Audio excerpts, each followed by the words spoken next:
All right, kids, welcome back to the online class. So, in our previous class, we attempted a question, workbook question, question number 6, which covered the concept of how provision for depreciation impacts financial statement. किस तरह से provision for depreciation financial statements को affect करती है, हमने question number 6, workbook question number 6 के through ये बहुत डिटेल में अंडरस्टैंड किया। अब आज हमें एक बड़ा इंपॉर्टेंट डिस्पोजल, ये डेप्रिसिएशन की ही एक कंटिन्यूएशन है, डेप्रिसिएशन के टॉपिक की एक एक्सटेंशन है। हमें बहुत इंपॉर्टेंट एक्सटेंशन पढ़ना है, which is called disposal of non current asset. Non current asset का डिस्पोजल आप नोट कीजिएगा। सर, क्वेश्चन 6 के बाद हमारे पास जो क्वेश्चन 6.1 मौजूद है, 6.1 फ्रैंको का क्वेश्चन है। अब आप गौर से देखिएगा, आपको ट्रायल बैलेंस में ये डिस्पोजल अकाउंट नजर आ रहा है। आपको ट्रायल बैलेंस में यहां डिस्पोजल अकाउंट नजर आ रहा है। सर, डिस्पोजल अकाउंट के साथ 500 क्रेडिट लिखा हुआ नजर आ रहा है। तो यहां पर स्टूडेंट सवाल पूछते हैं, सर ये डिस्पोजल क्या है? नोट कीजिएगा, स्टूडेंट सवाल पूछते हैं कि सर ये डिस्पोजल क्या है, और सर ये क्रेडिट क्यों लिखा है? 500 CR, 500 क्रेडिट, और सर ये क्रेडिट क्यों लिखा है, और ये क्रेडिट का मतलब क्या है, और सर क्या ये डेबिट हो सकता है, और अगर डेबिट हो सकता है तो उसका क्या मतलब होगा? ये सवाल स्टूडेंट पूछते हैं। चलते हैं इस टॉपिक को स्टार्ट करने के लिए।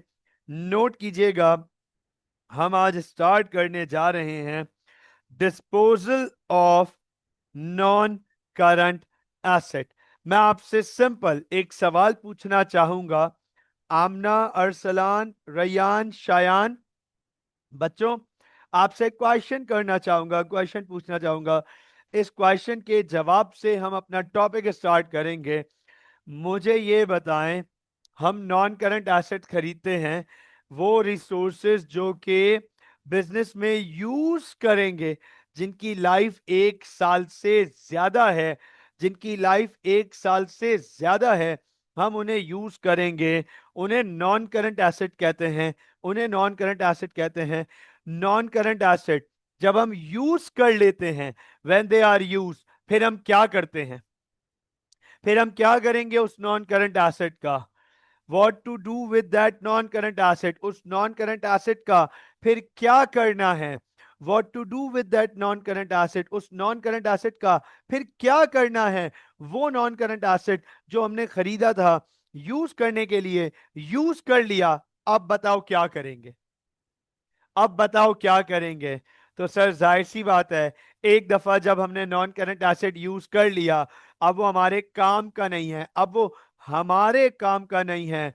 तो सर हम उसे, बिल्कुल बिल्कुल ठीक आमना, शायान बिल्कुल ठीक, सर हम उसे सेल करेंगे, जिसे हम कहते हैं डिस्पोज। हम उसे सेल करेंगे, जिसे हम कहते हैं डिस्पोज।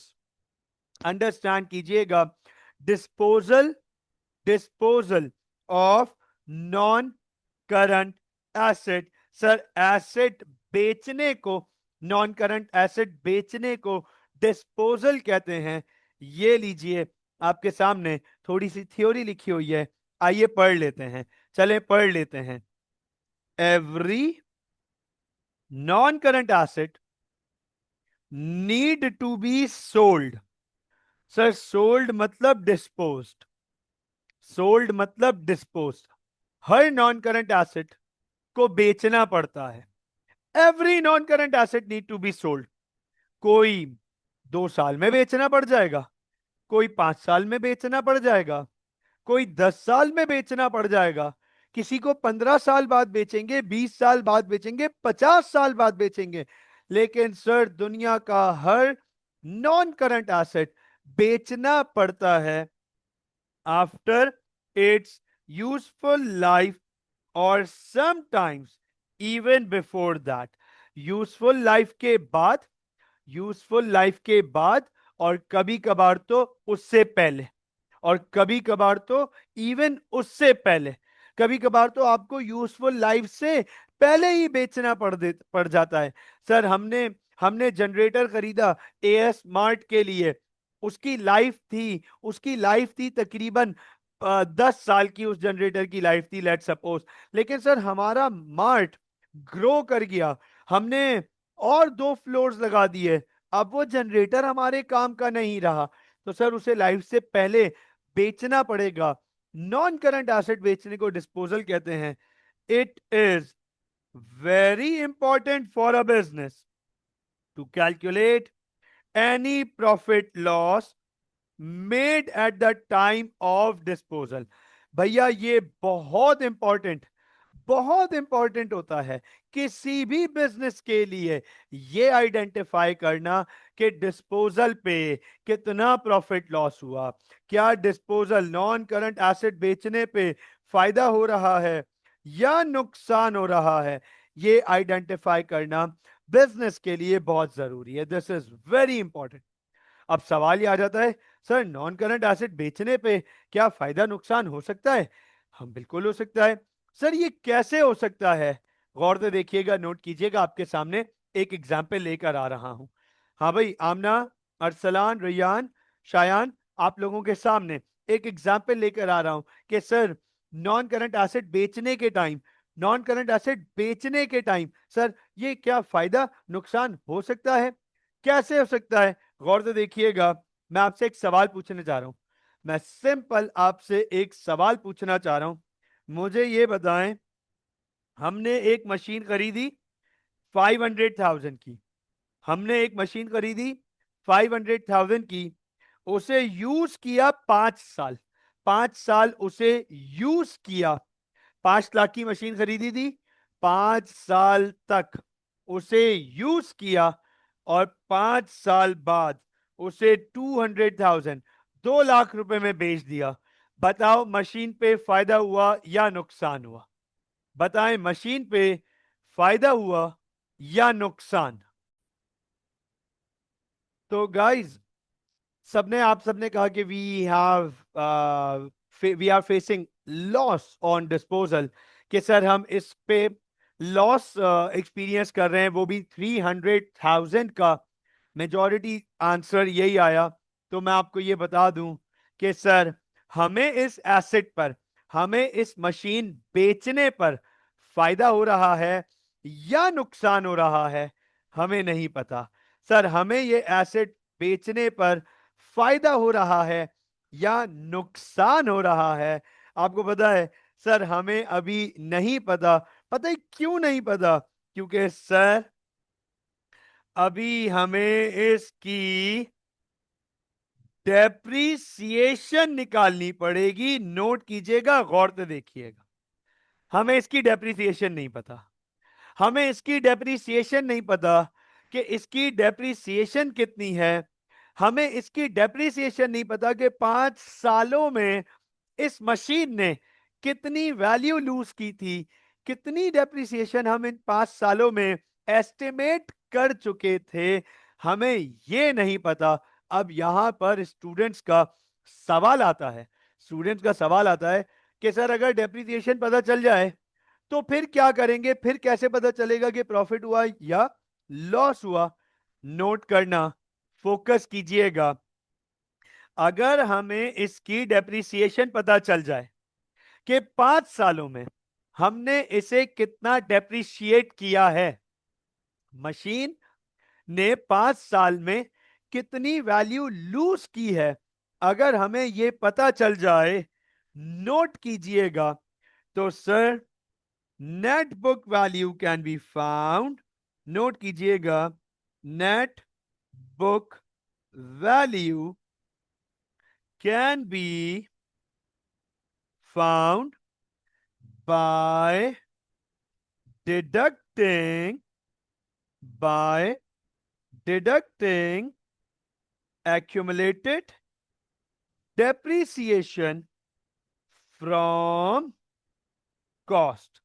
अच्छा, मुझे आप सब ये बताएं, कॉस्ट में से एक्यूमुलेटेड डेप्रिसिएशन माइनस करते हैं तो हमें नेट बुक वैल्यू मिलती है। कॉस्ट में से एक्यूमुलेटेड डेप्रिसिएशन माइनस करते हैं तो हमें नेट बुक वैल्यू मिलती है। Is this right? Sir, net book value can be found by deducting accumulated depreciation from cost. Cost में से हम accumulated depreciation को माइनस करते हैं, हमें net book value मिल जाती है। Then, नोट कीजिएगा, then that net book value would be compared with disposal value to find profit और लॉस। ये देख लीजिए सर, जब एक दफा हमें नेटबुक वैल्यू मिल गई, और नेटबुक वैल्यू कैसे मिली? कॉस्ट में से एक्यूमुलेटेड डेप्रिसिएशन माइनस की, कॉस्ट में से एक्यूमुलेटेड डेप्रिसिएशन माइनस की, तो हमें नेटबुक वैल्यू मिल गई। उस नेटबुक वैल्यू को हम कंपेयर करेंगे डिस्पोजल वैल्यू से। किससे सर? डिस्पोजल वैल्यू से, कि ये नॉन करंट एसेट हमने कितने में डिस्पोज किया था, उसकी वैल्यू क्या थी, जितने में हमने उसे कंपेयर करेंगे डिस्पोजल वैल्यू के साथ, और फिर देखेंगे कि हमें फायदा हुआ या नुकसान हुआ। नोट कीजिएगा सर, इसका फॉर्मूला है, बहुत सिंपल सा फॉर्मूला है, फोकस कीजिएगा। फॉर्मूला प्रॉफिट लॉस का, profit slash loss, profit slash loss is equal to disposal value minus net book value. Sir, disposal value minus net book value, जितने में बेच रहे हैं नॉन करंट एसेट, जितने में नॉन करंट एसेट बेच रहे हैं, और उसकी नेट बुक वैल्यू क्या है, इन दोनों के डिफरेंस से हमें प्रॉफिट या फिर लॉस मिलता है। सिंपल सा सवाल है, बहुत सिंपल सा सवाल। बल्कि चलो आगे एग्जाम्पल है, एग्जाम्पल पे चलते हैं। सवाल आ जाता है, अच्छा डिस्पोजल वैल्यू की डिस्क्रिप्शन है, disposal value is the amount at which NCA is sold. जिस वैल्यू पे नॉन करंट एसेट बेचा जाता है, जिस वैल्यू पे नॉन करंट एसेट बेचा जाता है, उसे डिस्पोजल वैल्यू कहते हैं, उसे डिस्पोजल वैल्यू कहते हैं। अच्छा, एग्जाम्पल केस है हमारे पास, एग्जाम्पल केस ये देखिएगा, cost, accumulated depreciation, net book value. ये देखो ना, कॉस्ट में से एक्यूमुलेटेड डेप्रिसिएशन माइनस करते हैं, नेट बुक वैल्यू मिलती है। अंडरस्टैंड कीजिएगा सर, एक जो भी ये नॉन करंट एसेट है, ये जो भी नॉन करंट एसेट है, इसकी कॉस्ट है 100,000, इसकी कॉस्ट है 100,000। पहले साल इसकी डेप्रिसिएशन हुई 15,000, पहले साल इसकी डेप्रिसिएशन हुई 15,000, नेट बुक वैल्यू आ गई 85,000, नेट बुक वैल्यू आ गई 85,000। दूसरे साल इसकी कॉस्ट है 100,000, सेकेंड ईयर इसकी एक्यूमुलेटेड डेप्रिसिएशन हो गई 30,000। इसका मतलब दूसरे साल भी डेप्रिसिएशन 15,000 थी, और 2 साल की मिलाकर 30,000 डेप्रिसिएशन हो गई, 70,000 नेट बुक वैल्यू आ गई, 70,000 net book value of this non current asset at the end of second year. फिर ईयर 3, कॉस्ट वही है 100,000, डेप्रिसिएशन, टोटल डेप्रिसिएशन हो गई 45,000, total depreciation 45,000, net book value 55,000। तो आप नोट करो, आप नोट करें सर, पहले साल डेप्रिसिएशन 15,000, दूसरे साल डेप्रिसिएशन दूसरे साल भी 15,000, और सर तीसरे साल भी 15,000। ये स्ट्रेट लाइन मेथड है, हमने पढ़ा है स्ट्रेट लाइन में डेप्रिसिएशन चेंज नहीं होती। अच्छा, अब मेरा आपसे सवाल है, ये बताओ 3 साल के बाद इस नॉन करंट एसेट की क्या वैल्यू है? What is the value? What is the value of this non-current asset by the end of year 3? By the end of year 3, तीसरे साल के एंड में इस नॉन करंट एसेट की क्या वैल्यू है? सर, हमारी बुक्स के हिसाब से इसकी वैल्यू है 55,000। हमारी बुक्स के हिसाब से इसकी वैल्यू है 55,000, क्योंकि हम पिछले 3 सालों में इस पे टोटल 45,000 की डेप्रिसिएशन रिकॉर्ड कर चुके हैं। 15,000 year 1, 15,000 year 2 and 15,000 year 3। Total 3 सालों में 45,000 की डेप्रिसिएशन रिकॉर्ड कर चुके हैं। अब इसकी हमारे हिसाब से बुक वैल्यू है 55,000। इसका मतलब यह है कि ये 55,000 का सेल होना चाहिए। हमारे हिसाब से 55,000 की वैल्यू है, 55,000 का सेल होना चाहिए। अब दो सिनेरियोज हैं। Scenario 1, this non current asset is dispose for 65,000। चलो आप मुझे बताएं जल्दी से, गाइस जल्दी से मुझे जवाब दीजिएगा, अगर हम इसे 65,000 में बेच रहे हैं तो हमें फायदा हो रहा है या नुकसान हो रहा है? अगर हम इसे 65,000 में बेच रहे हैं तो फायदा हो रहा है या नुकसान हो रहा है? बिल्कुल ठीक है आमना, बिल्कुल ठीक है, बिल्कुल ठीक अरसलान, शायान बिल्कुल ठीक बेटा। अच्छा ये भी बता दो कितने का फायदा हो रहा है? चलो ये भी बता दो कितने का फायदा हो रहा है? बिल्कुल ठीक है शायान, बिल्कुल ठीक। यस अरसलान, आमना, कितने का फायदा हो रहा है? आप खुद देख के बता दें, बड़ा सिंपल हो गया। सर 55,000 की इसकी वैल्यू थी, हमने इसे 65,000 में बेच दिया, 10,000 का फायदा हो रहा है। बिल्कुल ठीक है, शायान ने 10 के लिखा, आमना 10,000 कह रही है, राइट, 10,000 का फायदा हो रहा है। अब सुनो, ये बात तो आपको समझ आ गई ना, है ना अरसलान? 10 के। अब सुनो, ये बात तो आपको बजाहिर तो देखने में समझ आ रहा है कि सर 10,000 का प्रॉफिट हो रहा है। फॉर्मूले में प्रूफ भी करके दिखा देता हूं भाई, फॉर्मूले के थ्रू प्रूफ भी करके दिखा देता हूं। नोट कीजिएगा, गौर से देखिएगा, profit, sir profit is equal to, formula क्या था? Disposal value minus net book value. नोट कीजिएगा, profit is equal to disposal value minus net book value. ये देखिएगा, नोट कीजिएगा, सर डिस्पोजल कितने में बेचा? 65,000। नोट कीजिएगा, सर कितने में बेचा? 65,000 में बेचा। और सर वैल्यू कितनी थी? 55,000 की वैल्यू थी। फायदा हुआ कि नुकसान?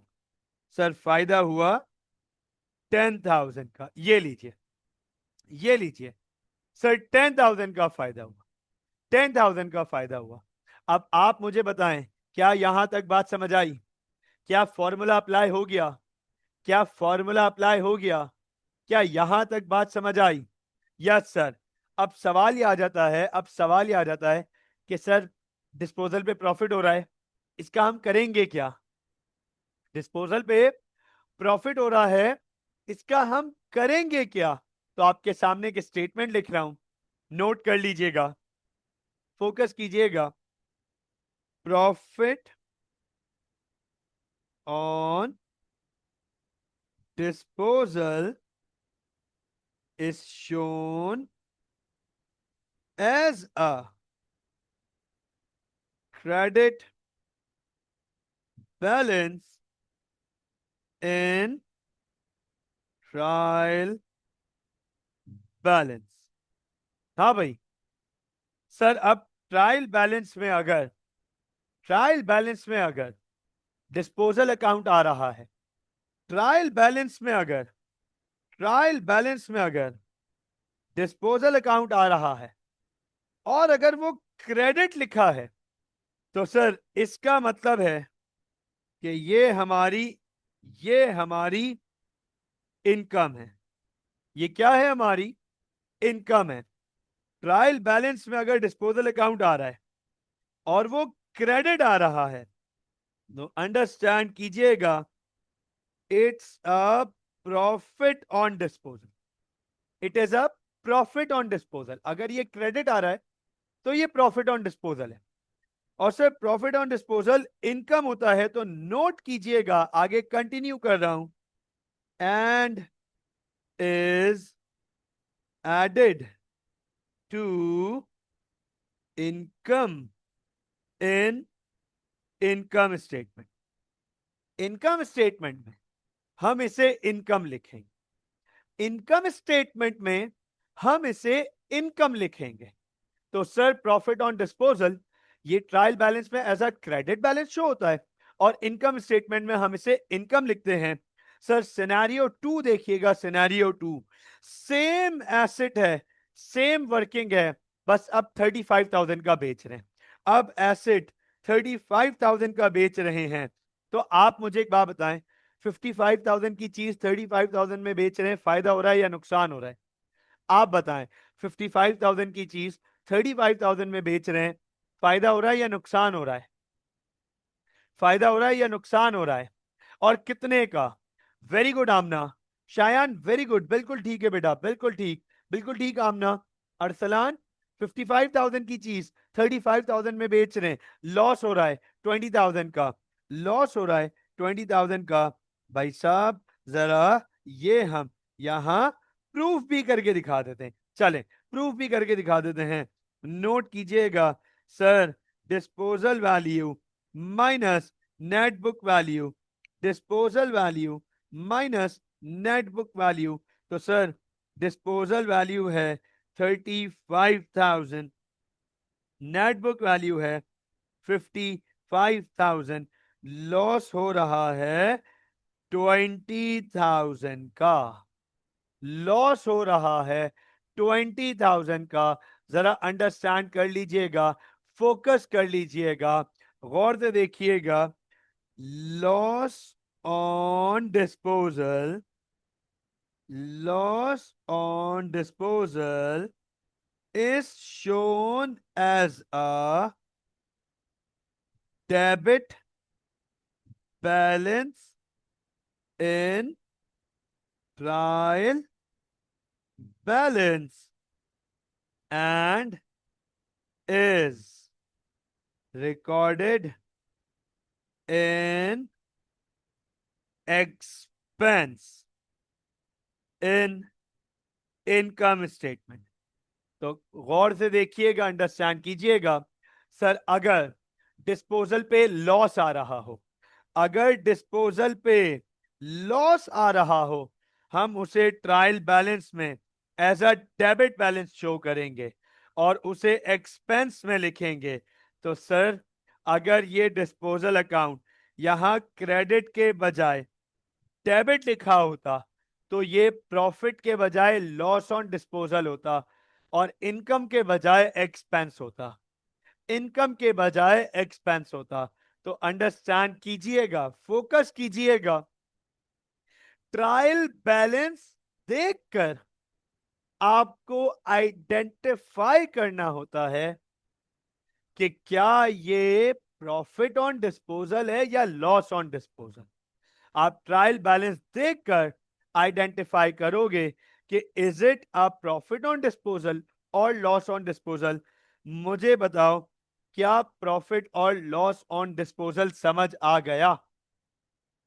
यस प्लीज, यस प्लीज बच्चों, मुझे बताइएगा क्या प्रॉफिट और लॉस ऑन डिस्पोजल समझ आ गया? यहां तक क्लैरिटी हो गई?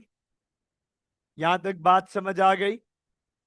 यहां तक कोई कंफ्यूजन तो नहीं? प्रॉफिट और लॉस ऑन डिस्पोजल समझ आ गया? All right, all right, all right Amna, और all right Arsalan, all right Shayan. चलें अब आपके सामने नोट कीजिएगा, फोकस कीजिएगा, आपके सामने ये हमारे पास पेज नंबर 95 पे क्वेश्चन मौजूद है डिस्पोजल का, इंक्लूडिंग मतलब है पूरा डेप्रिसिएशन का, इंक्लूडिंग डिस्पोजल है ये पूरा सवाल डेप्रिसिएशन का, बट इंक्लूडिंग डिस्पोजल मैं आपके सामने ये क्वेश्चन इनिशिएट करने जा रहा हूं, स्टार्ट करने जा रहा हूं, फोकस कीजिएगा। Question 6.1, Franco is in business as a sole trader, the following balances were extracted from his books on 31st January 2014। कह रहा है सर फ्रांको एक सोल ट्रेडर है और ये बैलेंसेस उसकी बुक से मिले हैं। Land and building cost, fixtures and fittings cost, computer equipment cost, ये तीनों पे कॉस्ट लिखा हुआ है, ये तीनों पे कॉस्ट लिखा हुआ है। सर इसका मतलब है ये तीनों नॉन करंट एसेट्स हैं, ये बात हमें पता है sir. Nothing new for us, this is nothing new for us. अब आप देखें, आज आपके लिए पहली दफा, आज आपके लिए मेरी क्लास इस सेशन में पहली दफा ट्रायल बैलेंस में आपके सामने प्रोविजन फॉर डेप्रिसिएशन लिखा हुआ आ रहा है। ट्रायल बैलेंस में प्रोविजन फॉर डेप्रिसिएशन लिखा हुआ आ रहा है। Land and buildings, fixtures and fittings, computer equipment. अब आप गौर से देखें, नोट कीजिएगा, इससे पहले हमने इससे पहले डेप्रीसिएशन का फाइनेंशियल स्टेटमेंट का एक ही सवाल किया है, वो है क्वेश्चन नंबर 6, वो लास्ट क्लास में किया था। और सर उस सवाल में हमने ये देखा था कि ट्रायल बैलेंस में, ट्रायल बैलेंस में कोई प्रोविजन फॉर डेप्रीसिएशन नहीं है। आप नोट करें, ट्रायल बैलेंस में कोई प्रोविजन फॉर डेप्रीसिएशन नहीं है। सर आज आपके सामने क्वेश्चन 6.1 में ट्रायल बैलेंस में प्रोविजन फॉर डेप्रिसिएशन मौजूद है। इसका मतलब बता देता हूं, इसका मतलब है, गौर से देखिएगा, टोटल प्रीवियस डेप्रिसिएशन, मतलब पिछले सालों में, पिछले ईयर्स में जब ये नॉन करंट एसेट यूज हुआ, लैंड एंड बिल्डिंग पिछले सालों में यूज हुआ, फिक्सचर्स एंड फिटिंग्स पिछले सालों में यूज हुआ, कंप्यूटर इक्विपमेंट पिछले सालों में यूज हुआ, तो तीनों एसेट्स ने अपनी अपनी वैल्यू लूज की। लैंड एंड बिल्डिंग जिसकी वैल्यू है कॉस्ट 150,000, अब तक हमारी बुक्स में 20,000 की डेप्रिसिएशन रिकॉर्ड हो चुकी। इसी तरीके से फिक्सचर्स एंड फिटिंग्स जिसकी कॉस्ट है 30,000, अब तक हमारे बुक्स में 13,500 की डेप्रिसिएशन रिकॉर्ड हो चुकी है, ऑलरेडी रिकॉर्डेड। इसको कहते हैं depreciation already recorded in the books from the past years, पिछले सालों से जो डेप्रिसिएशन हमारे पास आ रही है। इसी तरीके से कंप्यूटर इक्विपमेंट 70,000 की कॉस्ट है, ये 34,000 ऑलरेडी डेप्रिशिएट हो चुके हैं, already depreciation in the previous years. ठीक हो गया। अब आप देखें, फिर डिस्पोजल अकाउंट है, इनकम है, प्रॉफिट ऑन डिस्पोजल है, इनकम है, क्रेडिट पे लिखा हुआ है। फिर 8% बैंक लोन, लोन है 100,000 का, 100,000 का लोन है। ये देखिएगा 100,000 इंटू 8%, सर ये बनता है 8,000, और इसको मैं कहूंगा interest expense. Is it right? ये हम पहले कई दफा पढ़ चुके हैं। ये 5.1, 5.2, 5.3 में अक्रूड प्रीपेड से रिलेटेड ये कई दफा पढ़ चुके हैं। उसके बाद बैंक, सर बैंक डेबिट पर आ रहा है, बैंक डेबिट पर आ रहा है, इसका मतलब करंट एसेट है, करंट एसेट। सर फिर trade receivables, trade payables, revenue, purchases, return inwards, return outwards. अच्छा, सेल्स रिटर्न भी है, परचेज रिटर्न भी है सवाल में।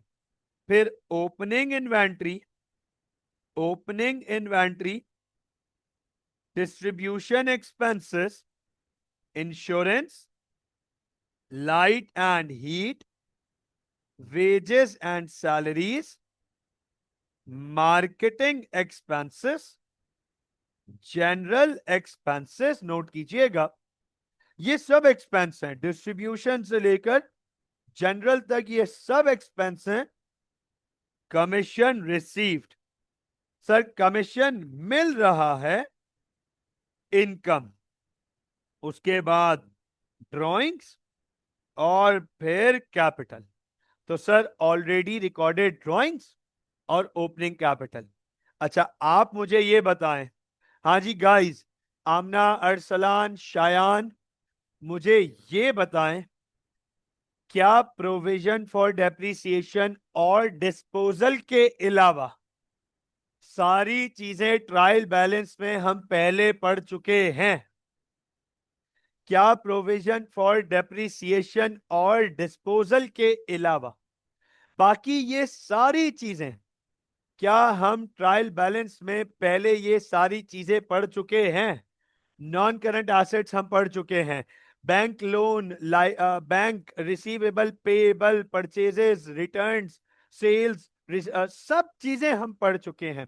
अब आप देखिएगा, अब हमारे पास एडिशनल इंफॉर्मेशन है और ठीक ठाक एडिशनल इंफॉर्मेशन है, ठीक ठाक।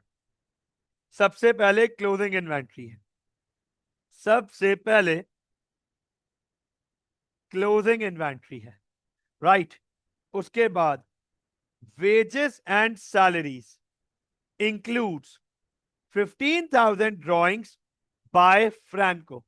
मुझे ये बताइएगा, अंडरस्टैंड कीजिएगा इस बात को, फोकस कीजिएगा गाइस।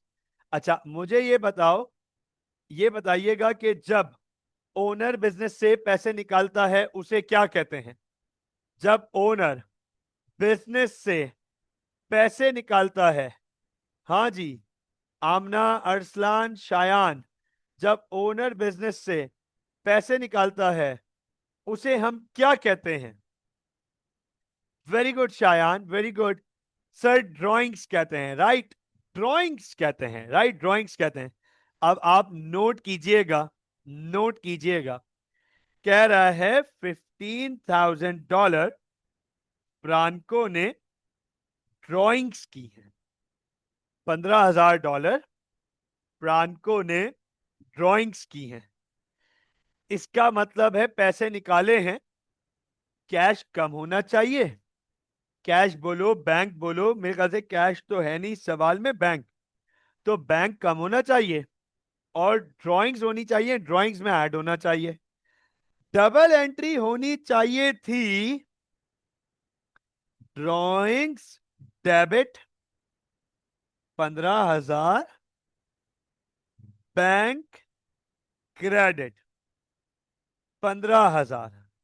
सुन लीजिएगा, अंडरस्टैंड कीजिएगा, ये डबल एंट्री होनी चाहिए थी।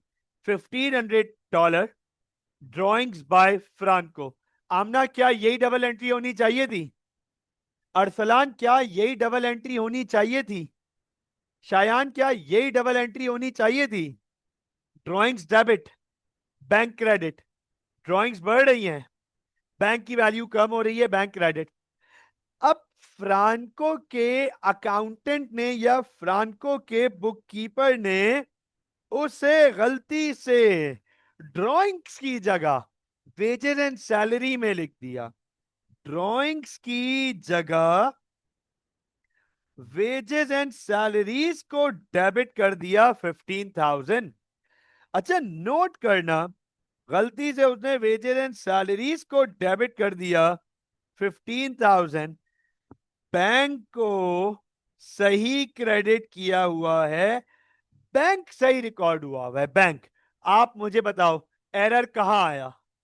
आप मुझे बताओ एरर कहां हुआ और करेक्शन कहां करनी है? क्या एरर वेजेस एंड सैलरीज में हो गया? क्या एरर वेजेस एंड सैलरीज में हो गया? गलती हमने वेजेस एंड सैलरीज में कर दी। अब अंडरस्टैंड करना, ड्राइंग्स को गलती से वेजेस एंड सैलरीज में लिख दिया, तो क्या wages and salaries over state हो गई? बताएं जरा, बताएं जरा। ड्राइंग्स में लिखना चाहिए था, गलती से वेजेस एंड सैलरीज में लिख दिया, तो बताओ wages and salaries over state हो गई? वेजेस एंड सैलरीज ज्यादा रिकॉर्ड हो गई? तो सर वेजेस एंड सैलरीज से माइनस करेंगे, वेजेस एंड सैलरीज से माइनस करेंगे। और सर ये ड्राइंग्स में रिकॉर्ड होनी चाहिए थी, असल में तो ये ड्राइंग्स में रिकॉर्ड होनी चाहिए थी। तो सर हम इसे ड्राइंग्स में लिखेंगे 15,000। ये लीजिए, ये लीजिए बच्चों, वेजेस एंड सैलरी से माइनस करेंगे, ड्राइंग्स में ऐड करेंगे, क्योंकि फ्रांको ने पैसे निकाले तो ड्राइंग्स में रिकॉर्ड होना चाहिए था, गलती से वेजेस एंड सैलरीज में लिख दिया। तो वेजेस एंड सैलरीज, क्योंकि गलती से वेजेस एंड सैलरीज में लिख दिया, वेजेस एंड सैलरीज की वैल्यू बढ़ गई, तो उसे कम करेंगे। और ये ड्राइंग्स में रिकॉर्ड होना चाहिए था, नहीं हुआ हुआ, तो ड्राइंग्स में ऐड करेंगे।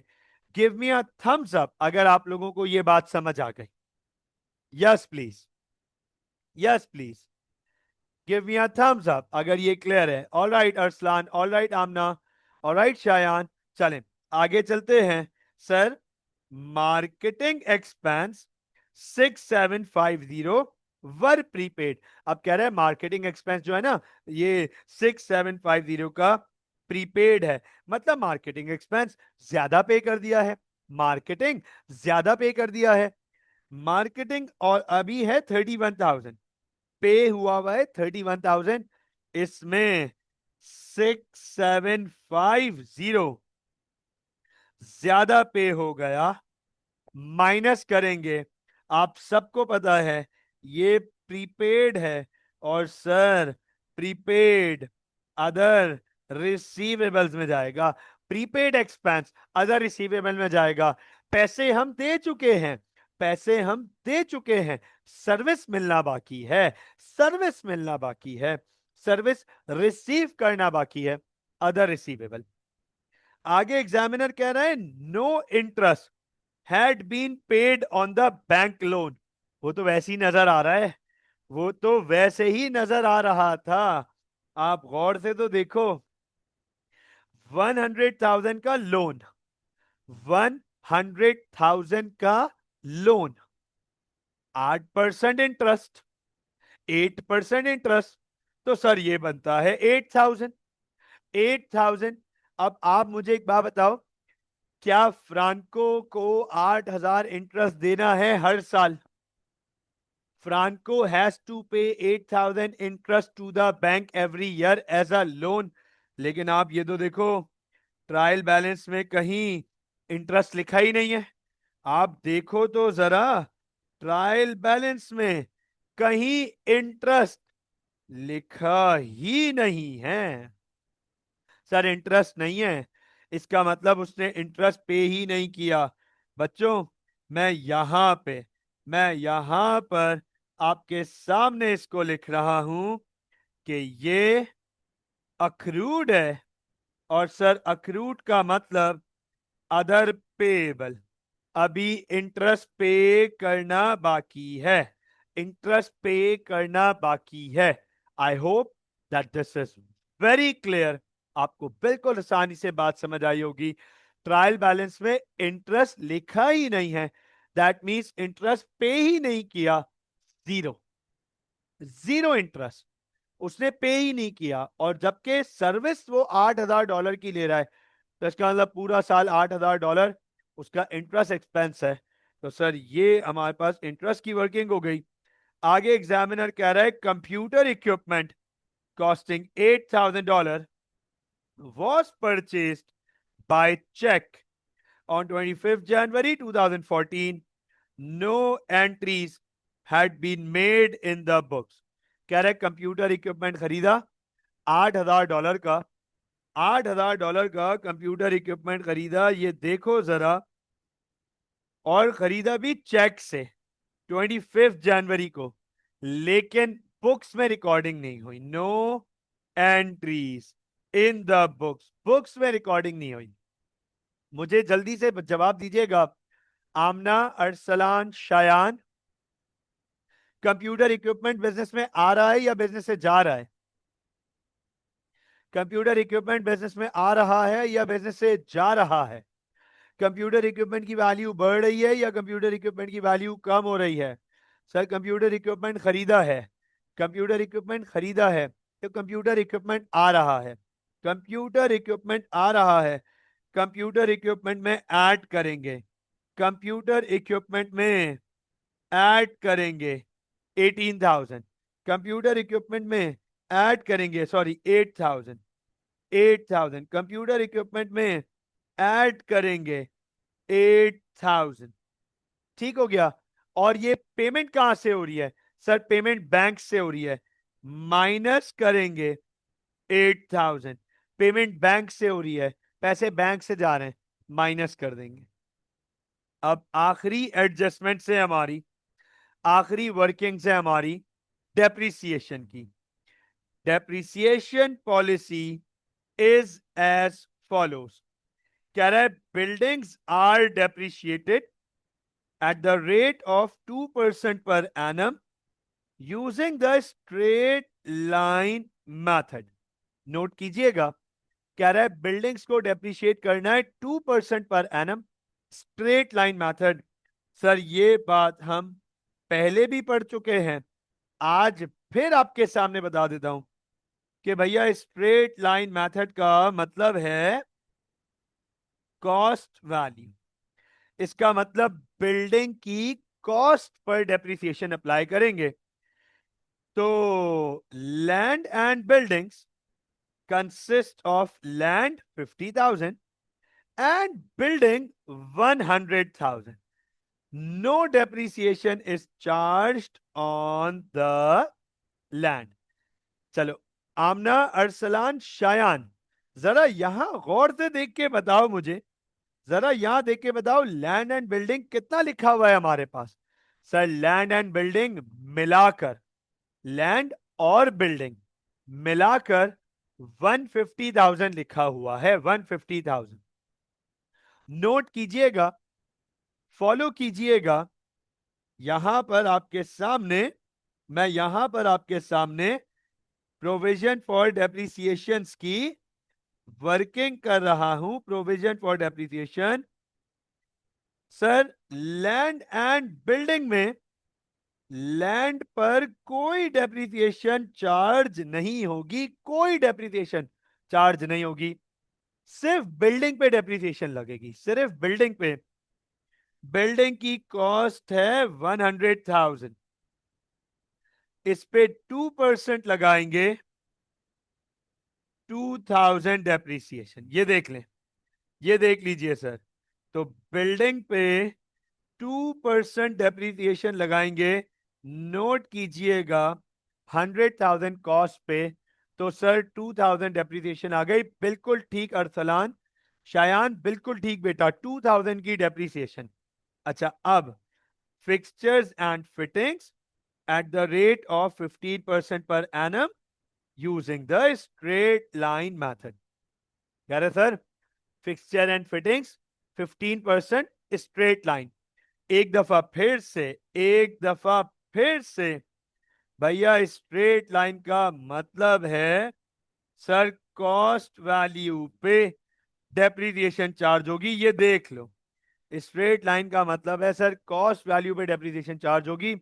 तो sir fixtures and fittings, fixtures and fittings की कॉस्ट, फिक्सचर्स एंड फिटिंग्स की कॉस्ट 30,000, फिक्सचर्स एंड फिटिंग्स की कॉस्ट 30,000, इस पर 15% ये बनता है 4,500, है ना? Is this right? 4,500, 15% डेप्रिसिएशन है, 30,000 की उसकी कॉस्ट है, 4,500। अब आखिरी डेप्रिसिएशन है हमारे पास, आखिरी डेप्रिसिएशन है हमारे पास, कह रहा है कंप्यूटर इक्विपमेंट, कह रहा है computer equipment. at the rate of 25% per annum using the reducing balance method. अच्छा, आप लोगों को ये बात पहले भी बता चुका हूं कि सर रिड्यूसिंग बैलेंस मेथड का मतलब है net book value. Reducing balance method का मतलब है नेट बुक वैल्यू के ऊपर डेप्रिसिएशन लगेगी, राइट? नेट बुक वैल्यू के ऊपर डेप्रिसिएशन लगेगी, इज दिस राइट? अच्छा, अब मेरा एक सवाल है, बहुत सिंपल सा सवाल है। अटेंशन दीजिएगा, अटेंशन दीजिएगा।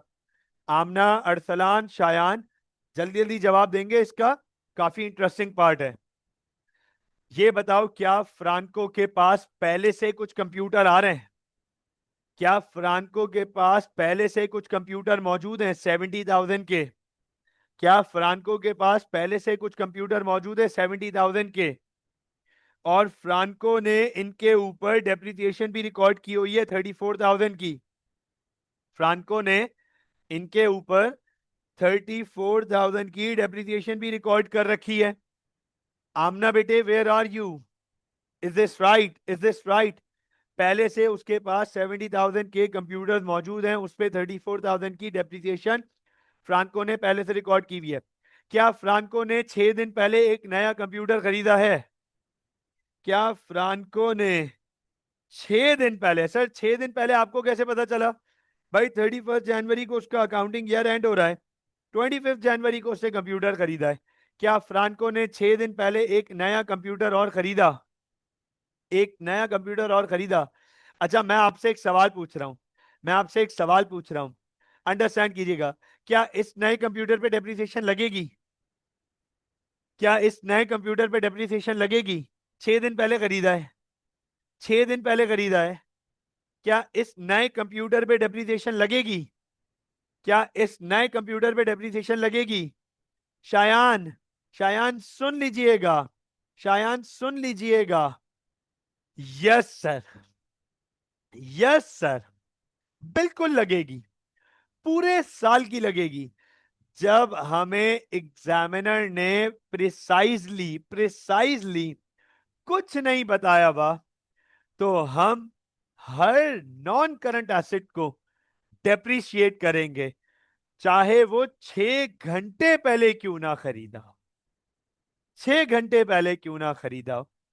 आगे जाके हम पॉलिसीज ऑफ डेप्रिसिएशन पढ़ेंगे, पॉलिसीज ऑफ डेप्रिसिएशन।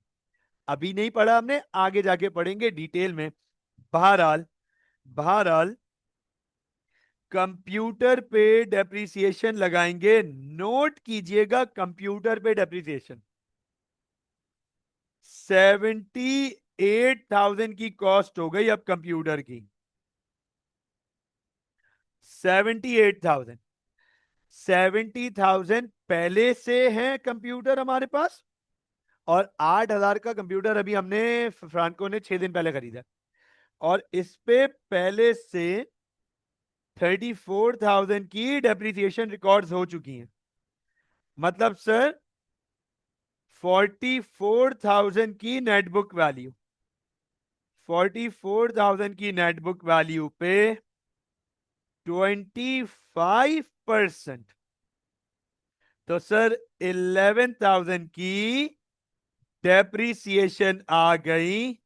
आपको याद दिला दूं, इसको कहते हैं, इनको कहते हैं करंट ईयर डेप्रिसिएशन। ये हमने करंट ईयर की डेप्रिसिएशन निकाली, ये हमने करंट ईयर की डेप्रिसिएशन निकाली। तो आप देखो, कंप्यूटर में पुरानी डेप्रिसिएशन इसलिए माइनस की क्योंकि मेथड रिड्यूसिंग बैलेंस था, आरबीएम। और बिल्डिंग और फिक्सचर एंड फिटिंग्स पे पुरानी डेप्रिसिएशन इसलिए माइनस नहीं की क्योंकि वो स्ट्रेट लाइन मेथड था। अब आप देखें, आपसे इनकम स्टेटमेंट और एसओएफपी मांग रहा है, आपसे इनकम स्टेटमेंट और एसओएफपी मांग रहा है। मैं आपके सामने मैं आपके सामने यहां पर इसकी इनकम स्टेटमेंट और एसओएफपी अटैम्प्ट करने जा रहा हूं। फोकस कीजिएगा, बहुत मजेदार इनकम स्टेटमेंट और एसओएफपी बनेगी क्योंकि इंफॉर्मेशन बहुत ज्यादा है, क्योंकि इंफॉर्मेशन बहुत ज्यादा है। This is page 95, page 95, question 6.1 Franco, और फ्रांको की बनाने जा रहे हैं हम इनकम स्टेटमेंट। फ्रांको की बनाने जा रहे हैं हम इनकम स्टेटमेंट। चलो फोकस कीजिएगा। सर सबसे पहले आप सबको पता है आएगा हमारे पास रेवेन्यू। देखते जाइएगा, रेवेन्यू जिसकी वैल्यू है हमारे पास 362,500, रेवेन्यू जिसकी वैल्यू है 362,500, नोट कीजिएगा, लेस करूंगा रिटर्न्स। आप सबको पता है कि सर ये रिटर्न इनवर्ड्स हैं, ये रिटर्न इनवर्ड्स हैं, मतलब सेल्स रिटर्न। तो सर रिटर्न इनवर्ड्स की वैल्यू है हमारे पास, ये रही रिटर्न इनवर्ड्स की वैल्यू 7,200, 7,200। तो सर नेट सेल्स आ गई हमारे पास 355,300। ये लीजिए, नेट सेल्स आ गई हमारे पास 355,300। सर इसके बाद लेस करेंगे कॉस्ट ऑफ सेल्स। तो सर कॉस्ट ऑफ सेल्स में ओपनिंग इन्वेंट्री, देखते जाइएगा, ओपनिंग इन्वेंट्री ये रही 17,970, 17,970। उसके बाद ऐड करेंगे परचेजेस। तो सर परचेजेस है हमारे पास 172,400, 172,400। कोई कैरेज इनवर्स तो है ही नहीं, लेस करेंगे रिटर्न्स, रिटर्न आउटवर्ड्स, ये रहे 8,800, 8,800। और सर फिर लेस करेंगे क्लोजिंग इन्वेंट्री। तो सर क्लोजिंग इन्वेंट्री है 15,600, 15,600। तो सर अब अगर कॉस्ट ऑफ सेल्स की वैल्यू निकाल लें, इट इज 165,970, 165,970। ये हमारे पास कॉस्ट ऑफ सेल्स आ गई। ग्रॉस प्रॉफिट निकाल लें 189,330, ये ग्रॉस प्रॉफिट आ गया जीपी। तो सर आप नोट करें, बच्चों आप नोट कीजिएगा, जीपी तक सब कुछ पहले पढ़ चुके हैं, कोई नई चीज नहीं है, कुछ भी नया नहीं है हमारे पास। अब सर ऐड करेंगे other income, add other income. इस सवाल में दो अदर इनकम है, एक सर प्रॉफिट ऑन डिस्पोजल और दूसरा सर कमीशन इनकम। दो अदर इनकम है, एक प्रॉफिट ऑन डिस्पोजल और दूसरा कमीशन इनकम। ये रहा प्रॉफिट ऑन डिस्पोजल 500 और कमीशन इनकम है 11,400। 500 ये और सर 11,400, ये हो गई 11,900 other income. Right, other income आ गई हमारी 11,900। अब हम इसको टोटल करेंगे तो सर टोटल हो जाएगा हमारे पास 201,230। ये लीजिए 201,230, ये हमारी टोटल इनकम हो गई। अब इसमें से हम लेस करेंगे एक्सपेंसेस, नोट कीजिएगा, गौर से देखिएगा। अब हम लेस करेंगे expenses. Sir top to bottom, top to bottom, सबसे पहला एक्सपेंस इंटरेस्ट ऑन लोन। सबसे पहला expense, right, interest on loan. Note कीजिएगा, गौर से देखिएगा, इंटरेस्ट ऑन लोन 8,000। सर हमने हमने थोड़ी देर पहले इसकी वर्किंग की और बाकायदा ये आइडेंटिफाई किया कि $8,000 जो इंटरेस्ट बन रहा था हमारा, वो फ्रांको ने पे नहीं किया हुआ। Franco hasn't paid this interest. ये 8,000 हम निकाल चुके हैं, फ्रांको ने ये $8,000 नहीं पे किया हुआ, लेकिन एक्सपेंस तो है, सर्विस ले चुका है, पे नहीं किया। अच्छा, उसके बाद बैंक लोन पे इंटरेस्ट के बाद sir distribution expense 16,300। Distribution expense देखिएगा 16,300 डिस्ट्रीब्यूशन एक्सपेंस। उसके बाद इंश्योरेंस 5,900। इंश्योरेंस 5,900। इंश्योरेंस के बाद light and heat 7,850। 7,850 light and heat.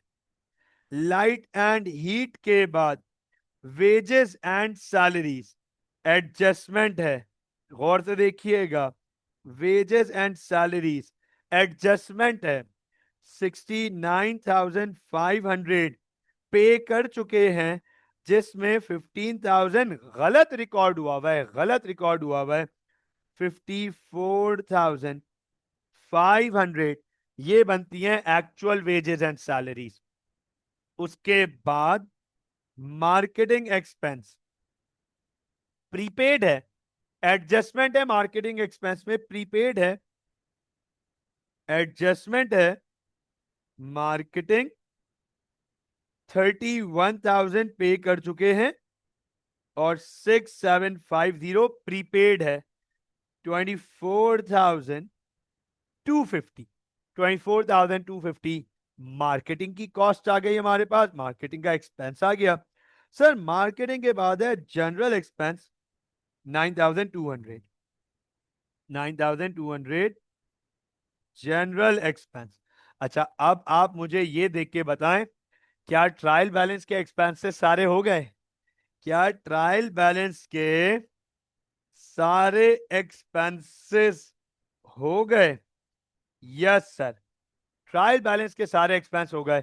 अब एडिशनल फॉर्मेशन में तीन तीन डेप्रिसिएशन है, एडिशनल फॉर्मेशन में तीन डेप्रिसिएशन है। नोट कीजिएगा, तीन डेप्रिसिएशन है हमारे पास। मैं यहां पे लिखूंगा provision for depreciation, land and building, fixture and fittings and computer. ये तीन। तो लैंड एंड बिल्डिंग, बिल्डिंग पे सिर्फ 2,000 की, बिल्डिंग पे सिर्फ 2,000 की डेप्रिसिएशन निकाली थी हमने। फिक्सचर एंड फिटिंग्स पे 4,500 की डेप्रिसिएशन निकाली थी। और सर कंप्यूटर पे 11,000 की डेप्रिसिएशन निकाली थी। अब सर हम एक्सपेंसेस को जब टोटल कर लें, सारे एक्सपेंसेस को टोटल करें, 143,500, 143,500 टोटल एक्सपेंस हो गए। सर टोटल इनकम से माइनस करें, 57,730 प्रॉफिट फॉर द ईयर। यह आ गया प्रॉफिट फॉर द ईयर 57,750। मुझे ये बताएं, इज दिस क्लियर? बताएं कि भाई, क्या profit for the year clear हो गया? प्रॉफिट फॉर द ईयर तक आ गया। अब आप देखो कितनी दफा आप लोगों ने पहले प्रॉफिट फॉर द ईयर पढ़ा है। हाँ भाई, इस दफा आपने डेप्रिसिएशन को भी देख लिया और आपने जो है वो डिस्पोजल को भी देख लिया, राइट। चलो इसकी एसओएफपी बनाते हैं, वाइंड अप करते हैं चीजों को। सर इसकी एसओएफपी बनाते हैं, क्या सिंपल सी एसओएफपी बनने वाली है अब इसकी। नोट कीजिएगा, Franco S O F P statement of financial position, SOFP, statement of financial position. आप सबको पता है कि 3 कॉलम्स, SOFP बनेगी 3 कॉलम्स। सर सबसे पहला कॉलम कॉस्ट, सबसे पहला कॉलम कॉस्ट, दूसरा column accumulated depreciation, and you guys are very well aware accumulated depreciation का मतलब है टोटल डेप्रीसिएशन, पिछले सालों की और इस साल की मिलाकर, और आखिरी में नेट बुक वैल्यू। सबसे पहले non current assets. Sir non current asset में land and building, land and building note कीजिएगा, कॉस्ट है 150,000, कॉस्ट है 150,000। एक्यूमुलेटेड डेप्रीसिएशन, प्लीज गौर से देखिएगा, पहले से बिल्डिंग के ऊपर 20,000 की डेप्रीसिएशन है, पहले से 2,000 की इस साल हमने निकाली, तो सर 22,000, तो नेट बुक वैल्यू हो गई 128,000। देखे जरा, नेट बुक वैल्यू हो गई 128,000। सर लैंड एंड बिल्डिंग के बाद, लैंड एंड बिल्डिंग के बाद फिक्सचर्स एंड फिटिंग्स, तो सर फिक्सचर्स एंड फिटिंग्स की कॉस्ट है 130,000, फिक्सचर्स एंड फिटिंग्स की कॉस्ट है 130,000, पहले सॉरी 30,000, पहले से डेप्रीसिएशन है 13,500, 13,500, इस साल हमने निकाली थी 4,500, तो सर हो गई 18,000, 12,000 की नेट बुक वैल्यू। और सर आखिरी में हमारे पास कंप्यूटर्स हैं, कंप्यूटर्स। सर कंप्यूटर्स की कॉस्ट है 78,000, 70,000 पहले से, 70,000 पहले से, 8,000 इस दफा और कंप्यूटर उससे खरीदे 78,000। और सर कंप्यूटर पे पहले से 34,000 की डेप्रिसिएशन थी, कंप्यूटर पे पहले से 34,000 की डेप्रिसिएशन थी, इस साल 11,000 की डेप्रिसिएशन और निकली 45,000, तो सर ये हो गई 33,000 की नेट बुक वैल्यू।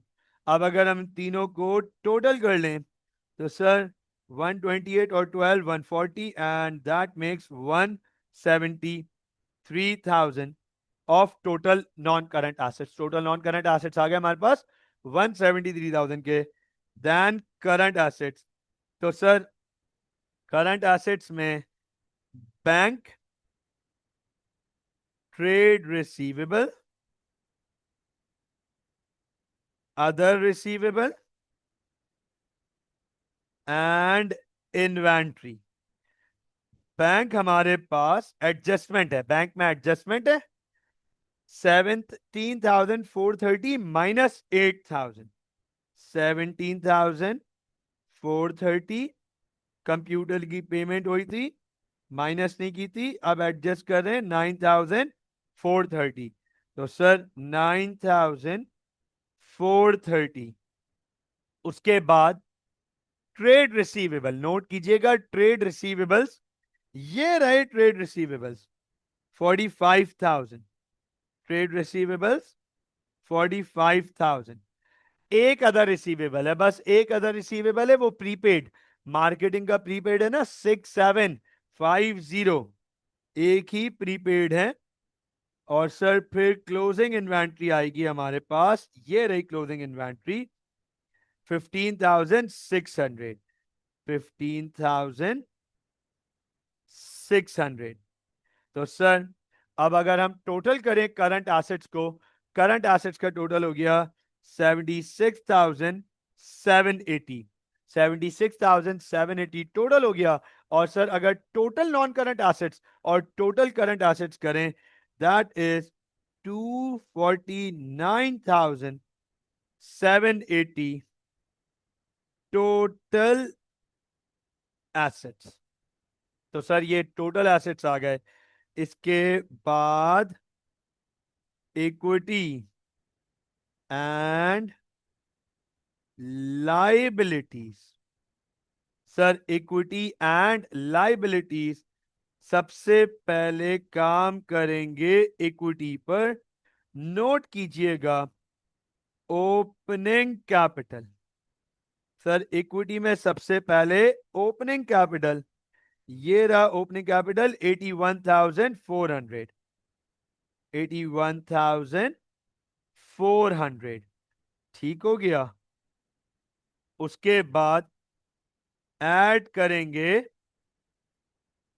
प्रॉफिट। तो सर प्रॉफिट हमने निकाला 57,730। 57,730 लेस ड्रॉइंग्स। सर ड्रॉइंग्स में एडजस्टमेंट है। 20,000 ऑलरेडी रिकॉर्डेड है। 15,000 की फ्रांको ने और ड्राइंग सी थी, गलती से वेजेस एंड सैलरीज में लिख दी थी। तो सर 20,000 प्लस 15,000, 35,000 टोटल ड्राइंग्स हो गई। तो सर ये जो क्लोजिंग कैपिटल आएगा, इससे हमारे पास 104,130। इसके बाद non current liability 8% bank loan. तो सर बैंक लोन है हमारे पास 100,000 का। तो ये बैंक लोन हो गया 100,000 का। और उसके बाद करंट लाइबिलिटी, तो करंट लाइबिलिटी में trade payable, other payable. Sir एक ट्रेड पेबल है हमारे पास 37,650।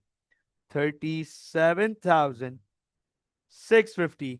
और अदर पेबल में आपको एक चीज बता दूं, एक ही है, बस एक, ये अक्रूड इंटरेस्ट, बस ये नहीं दिया हुआ। 8,000 का ये इंटरेस्ट नहीं दिया हुआ। तो सर 45,650 ये बन गया। अब जब हम इसे टोटल करें, 249,780। ये देखें, yet another question has been balanced।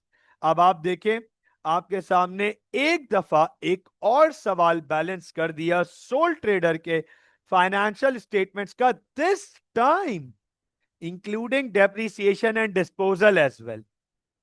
मुझे बताएं, इज दिस क्लियर?